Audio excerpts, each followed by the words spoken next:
Bismillahirrahmanirrahim. Assalamu alaikum. I'm your host Mariam Shabir and you're watching Follow Up. Today we have very interesting report published by the British Council and the platform which says University Research Systems in Pakistan. It has very interesting findings and we have with us the educationist Dr. Mariam Ra from the British Council. Thank you very much for joining us. Thank you, Mariam. And to begin with, this report says that today we have 45,000 faculty members who teaches 1.4 million students across universities in Pakistan, and there are some data on the publication, and this report also tells you about the funding side as well and the research quality and about capacity building as well. I won't tell much, but I will leave on Dr. Mariam Rab to tell a little bit about overview of this report. Dr. Mariam Rab, can you tell a little overview of this report for our viewers, that what motivated the British Council and Knowledge Platform to carry out this kind of study? Thank you, Mariam, for having me here. It's a very interesting background because British Council works very closely with the Higher Education Commission, and it works across sector from schools to colleges to higher education in Pakistan. And that includes all kind of capacity building trainings and institutional collaborations between UK and Pakistan. So this report is a kind of a follow-up that we've done some work previously in higher education. But again, this report is first of its kind because we actually went to the universities and the key stakeholders in Pakistan and asked them the burning question about their satisfaction about the research that they do, and what is their perception, that what is it that is needed to bring a positive change and improve the research scenario or research platform in Pakistan. So we're very lucky to partner with Knowledge Platform. We had some very renowned researchers on their team, and they did this research for us in the field.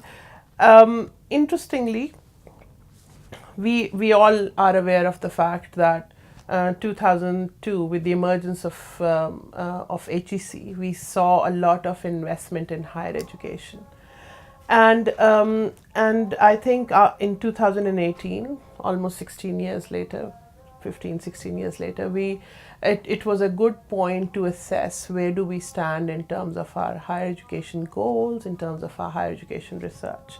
So this report has happened at that particular moment, and some of the findings are very interesting. British Council is working with UK universities and Higher Education Commission both to actually mainstream some of the recommendations and also propose a kind of a strategic plan so that changes and improvements in the system can be introduced. That's very interesting overview of this report.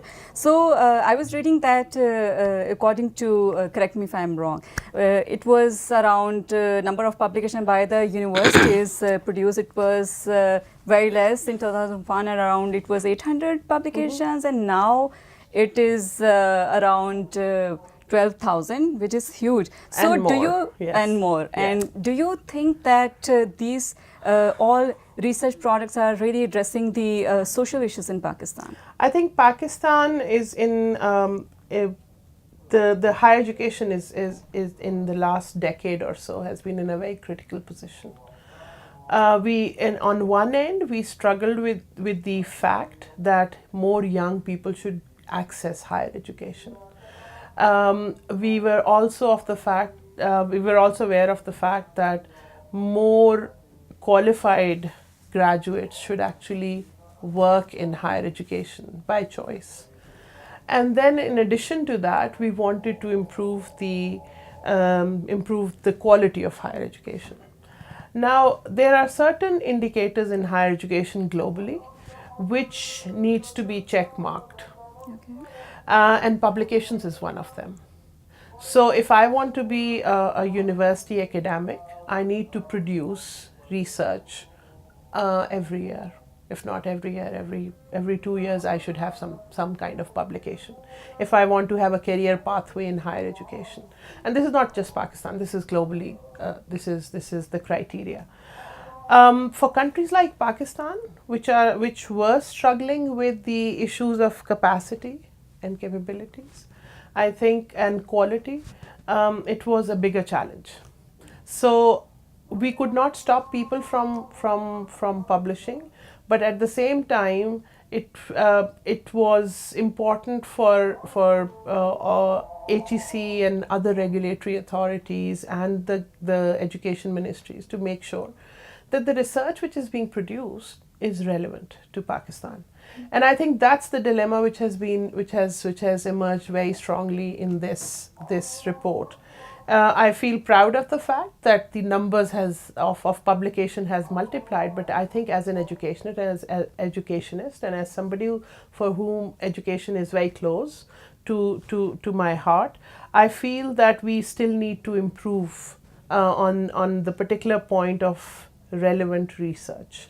So whatever we are producing, how relevant that is for Pakistan, for our issues, for our critical issues and challenges. I think the second thing which I want to bring forward is that, and which is part of this report again, is that we need support in infrastructure. That is that the research culture that we have, we need to have a setup maybe like research councils, which are subject or area focused. We also need to have collaborative efforts. So a lot of young academics are actually have teaching loads, have a lot of stress to publish, but they do not have partnerships, they do not have support mechanism, they lack good mentors, research mentors, peers who can actually support them in the process and make things a bit more easy for them. So taking you from the mentor thing, we see that there are a lot of universities where position of the vice chancellors is vacant. If I talk about agriculture universities particularly, VCs are not there on their position. So does that affect the performance of the university? Well, this is not in the purview of this report, but I think looking at higher education at a broad scale, I think leadership in any organization is of key importance. It's the vision of the leadership which leads the universities. And I think it's very important to have somebody in the leadership position. If we have any deficiencies in that, and I would not just say vice chancellors, I would say, because I've worked in gender, so I know for sure that women, there is in terms of numbers, we have missing women as well in leadership positions. And we have another report by British Council, which is a situational analysis of women in higher education leadership in Pakistan. But I totally agree with you that it does affect the university performance if the leadership position is vacant. But again, if we go back to the fact that HEC is trying hard to introduce reforms and restructure governance and separate governance and management and introduce steps which can actually enhance the capacity of a university, I think this is that phase where this exercise would take some time to bear fruits in future. Okay, so there was this very interesting part of this report that most of the respondents, I think, who were from most of the universities in Pakistan, they were in the view that if you're talking about research, you should be reaching out to non-profit organizations like STPI and like-minded organizations. And why is that? I think I'll take this a little back. A lot of research which is happening in Pakistan in the numbers that you're talking about is focused on pure sciences. Social sciences is relatively an emerging area where the government and other research bodies are trying to invest. So again, people need guidance, people need skills, and especially in doing social sciences research. Not too long ago, qualitative research was not viewed globally as something very authentic in terms of research. times are changing, and they have changed globally again, and they're changing in Pakistan as well. Now, a qualitative narrative has the same value as quantitative data.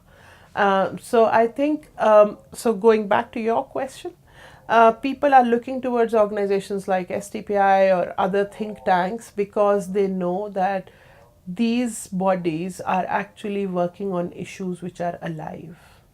So if we're talking about energy, and we're looking at climate change, or we're looking at other social issues like poverty, or poverty alleviation for that matter, or gender mainstreaming or inclusivity, I think there are organizations which have their niche place, and they've been working in those areas for quite some time. So academics and academia collaborating with these think tanks and organizations would actually bring forth very strong research.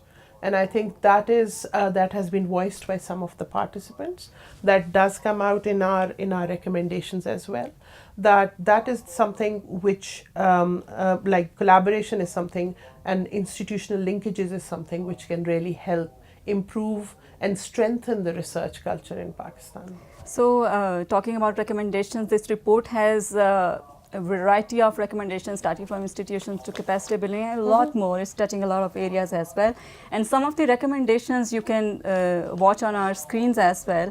But what would be the one recommendation, because we have time constraint here? I will invite you in follow-up show as well. Can you tell viewers and policymakers that what is that one recommendation which we should opt, or higher education should opt, to improve the university research system in Pakistan? Well, I would say that we need to have institutional reforms, which can make which can be something like, and it is mentioned here in the report as well, that we can create tiers of universities. All universities do not have to be research universities.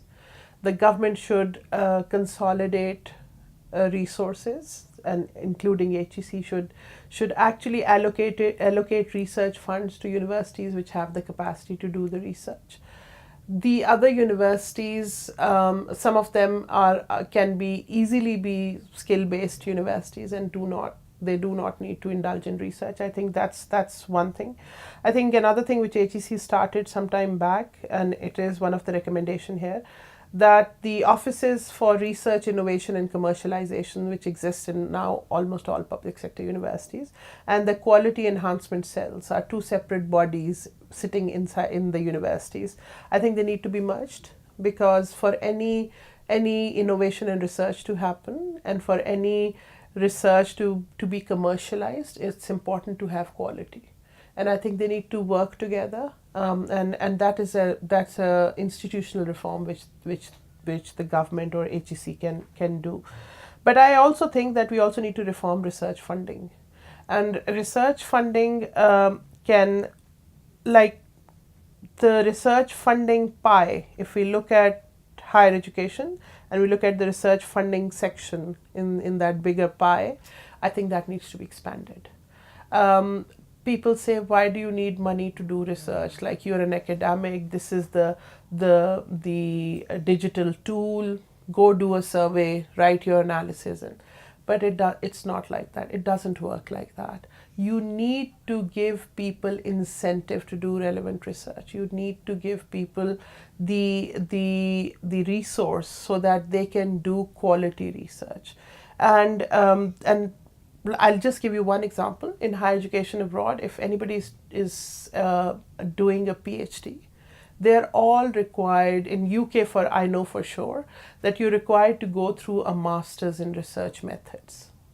Now, that is the significance of research methodology and research tools. So I think that is the kind of mechanism that we need to introduce. It is happening in some of the universities in Pakistan, universities which have good resources and funding and can fund their doctoral students are doing that. But I think that needs to happen. And the last thing would be research excellence framework. I think if we want Pakistan to get to that or Pakistani universities to be part of the world ranking, we have to have a research excellence framework, which is there for all universities which are doing research. And I think that is going to bring quality, and that is going to bring standardization to the existing content that we have. Thank you very much, Dr. Mariam Rab, for your time. Dr. Mariam Rab has given a variety of recommendations starting from institutional reforms to research excellence frameworks and capacity building and funding regulation as well. Let's see where Pakistan will be in next few years, or at least in the tenure of Pakistan Tehreek-e-Insaf government. We'll come again on this issue in next show. Till then, goodbye.